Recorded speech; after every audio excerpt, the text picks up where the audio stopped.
আলাইকুম ওয়া রাহমাতুল্লাহি ওয়া বারাকাতুহু। আম গাছে বিষ দেওয়ার কারণ হলো আমের যাতে করে পোকা, অন্যান্য মাছি পোকা। মহসিন ভাই, এই গাছটা ধুয়ে দিন, ভালো করে ধুয়ে দিন ভাই। হয় যে গাছগুলো ধোয়, গাছের পাতা দিয়ে যেন পানি টপ টপ করে পড়ে। গাছের পাতা যখন পানি টপ টপ করে পড়বে না, তাতে করে সুবিধা হবে। শুধু উপর উপর পাতা দিয়ে না, গোটা যেন ভিজে যায়। পাতা দিলে আর কিছুদিন পরে হয়তো মুকুলের মুখটা করবে।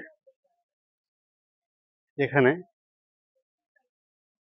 এখানে এই পরিমাণে আপনার করবে, মুখ ফুটবে। আমের বীজ দিলে আমের যে পোকা, মাছি পোকাগুলো আছে, ছোট ছোট ছোট পোকাগুলো আছে, এই পোকাগুলো থাকবে না। তাহলে আমের ফলনটা সুন্দর আশা করা যায় এবং ভালো আসবে। এই কারণে বীজ দেওয়া। আর নিয়মিত বীজ দিতে হবে। মোটামুটি শীতের মধ্যে প্রথম বীজ দেওয়া হলো, আর হচ্ছে এখন কন্টিনিউ দিতে হবে বীজ।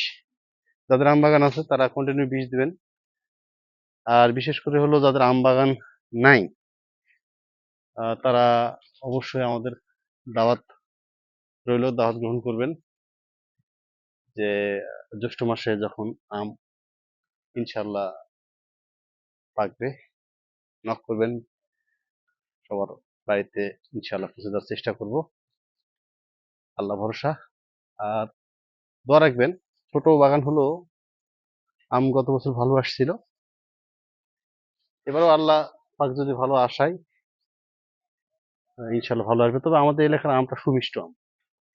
যে ভাইরা আপনারা দেখতেছেন, অনেকেই মনে করছে যে আম বাগান, আমরা তো বাসায় আম গাছ লাগাই, বাড়িতে আম গাছ থাকে, কিন্তু বাড়ির আম গাছ আর বাগানের আম গাছ একটু তফাৎ আছে। সেটা হলো তফাৎটা, আমাদের আমগুলো হচ্ছে ফুললি রূপালি আম, অন্য কোনো আম নাই। এই জাতগুলো হচ্ছে এত সুন্দর, রূপালি 10 বলা হয়।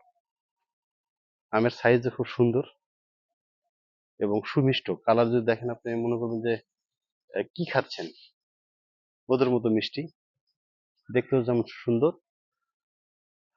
আর আমের বিষ দিলে আম গাছের পাতাগুলো সুন্দর হয়, সতেজ থাকে, মাছি পোকা, কারেন্ট পোকাগুলো খাইতে পারে না। যে আপনাদের একটু দেখাই, যদি মোটামুটি মোটামুটি হচ্ছে আপনার পাতার সমস্যা হয়ে যায়, পাতা মরে যায়, পচে যায়, কারেন্ট পোকার মতো কেটে যায়, এর থাকবে না, ইনশাল্লাহ দূর হয়ে যাবে। সবার প্রতি ভালোবাসা রইলো, ভালোবাসা নিয়ে পাশে থাকবেন, একটু দোয়া রাখবেন, একটু শেয়ার করবেন, একটু কমেন্ট করবেন। প্রিয় ভাইয়েরা, আমরা ভাই ভাই, আমরা একই প্ল্যাটফর্মে কাজ করছি, একে অপরের ভিডিও দেখবো, শেয়ার করব। আমি কিন্তু কন্টেন্ট দেখি সবার, আপনারা দেখেন কিনা জানি না। দোয়া রইল। ফি আমানিল্লাহ। আসসালামু আলাইকুম।